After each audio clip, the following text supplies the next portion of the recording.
உங்களுக்கு என்ன ஆச்சு? நீங்க செஞ்ச பாவத்துக்கு கொஞ்சம் மன்னிப்பு தான் தேடுங்களேன். குர்ஆன் சொல்லுகிறது, இஸ்தக்ஃபிரு ரப்பக்கும் இன்னஹு கான கஃபாரா.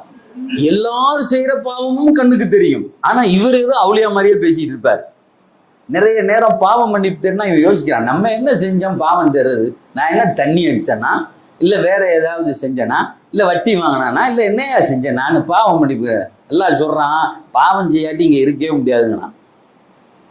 இது இந்த உலகம் இருக்கிறதே உனக்கே தெரியாம உன்னை சுத்தி நிகழும்.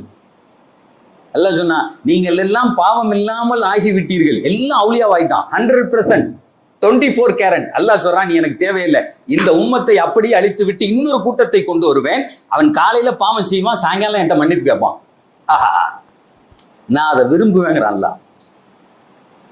பாவமே செய்யாமல் ஒரு கூட்டம் நீங்கள் ஆகிவிட்டால் உங்களை அழித்து விட்டு இன்னொரு கூட்டத்தை கொண்டு வருவேன். அவன் பாவம் செய்வான், செய்து விட்டு என்னிடத்திலே வந்து மன்னிப்பு கேட்பான். அதுல என்ன தெரியுமா அர்த்தம்? என்னை மன்னிக்கிற ஒருத்தன் இருக்கிறான் அவன் நினைக்கிறான் இல்லையா, அதை நான் விரும்புறேன்டாங்கிறான்.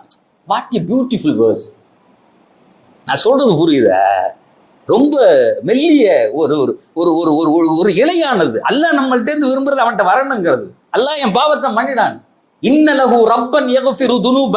அந்த ஹதீஸ்ல வருகிறது, எனக்கு ஒரு ரப்பு இருக்கிறான், நான் என்னதான் பாவம் செய்தாலும் அவனிடத்திலே போய் கையை தூக்கினால் மன்னிப்பான்டா. அப்படிங்கிறத நம்பிக்கைங்க நல்லா. அப்ப நான் உன்னை பார்ப்பேன், மன்னிக்க மட்டும் செய்ய மாட்டேன், அடுத்த கட்டத்துக்கு உன்னை ஏற்றி விடுவேங்க. நிறைய நேரங்களில் நிறைய பாவம் செய்தவர்கள் தான் அல்லாஹ்வினுடைய இறைநேச செல்வர்களாக மாறி போயிருக்கிறார்கள். அல்லாஹ் சொல்றான், நீங்கள் பாவம் மன்னிப்பு கேளுங்கள். இஸ்தக்ஃபிரு ரப்பக்கும் இன்னஹு கான கஃபாரா. கண்டிப்பா உங்களை மன்னிப்பான். யுர்சிலி ஸமாஅ அலைக்கும் மித்ராரா. தொடர்படியாக வருகிற மேகங்களை அவன் உங்கள் மீது அனுப்பி வைப்பான். அந்த ஆயத்தே ஒரு அற்புதமான ஆயத்து. வயும்திதுக்கும் பிஅம்வாலின் வபனீன. உங்களுக்கு குழந்தை செல்வங்களை, பொருளாதார செல்வங்களை அவன் தருவான். வயஜஅல் லக்கும் ஜன்னாத்தின் வயஜஅல் லக்கும் அன்ஹாரா. உங்களுக்கு தோட்டத்துறவுகளை தருவான், கீழே ஓடிக்கொண்டிருக்கக்கூடிய ஆறுகளை தருவான்.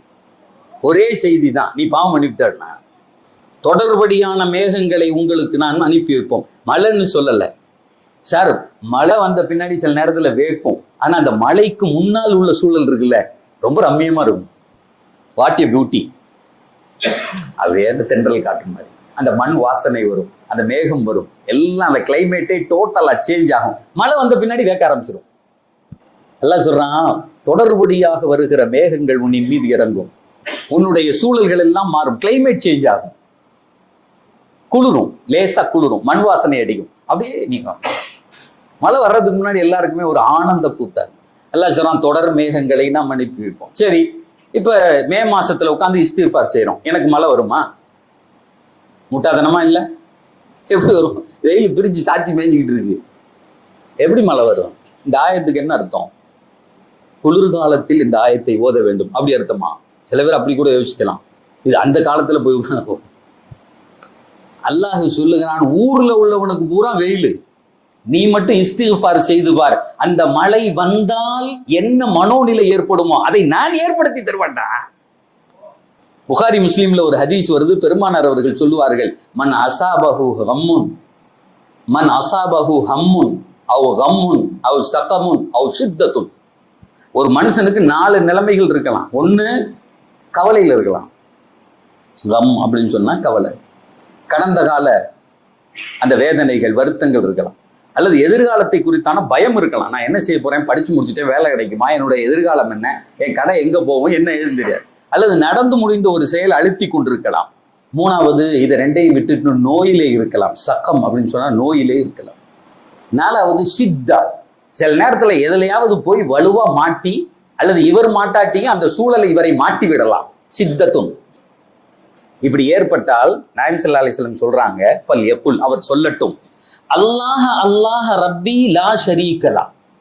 அல்லாஹ் அல்லாஹ், என் இறைவன் இறைவன் மட்டும்தான், லா ஷரீகலா, அவனுக்கு இணை இல்லை என்று சொல்லட்டும். அப்படி சொன்னால் பெருமானார் சொல்கிறார், என்ன தெரியுமா நடக்கும் அவனை சுத்தி? உடனே அந்த கவலையும் அந்த நோயும் அந்த அழுத்தமும் அங்கிருந்து எடுக்கப்படும், அதற்கு நேர்மாறான மகிழ்ச்சி தரப்படும். சார் சொல்றதுக்கு நல்லா இருக்குல்ல, கஷ்டத்துல சொல்லி பார்த்திருக்கீங்களா? நான் அனுபவித்திருக்கிறேன், அதனால சொல்றேன்.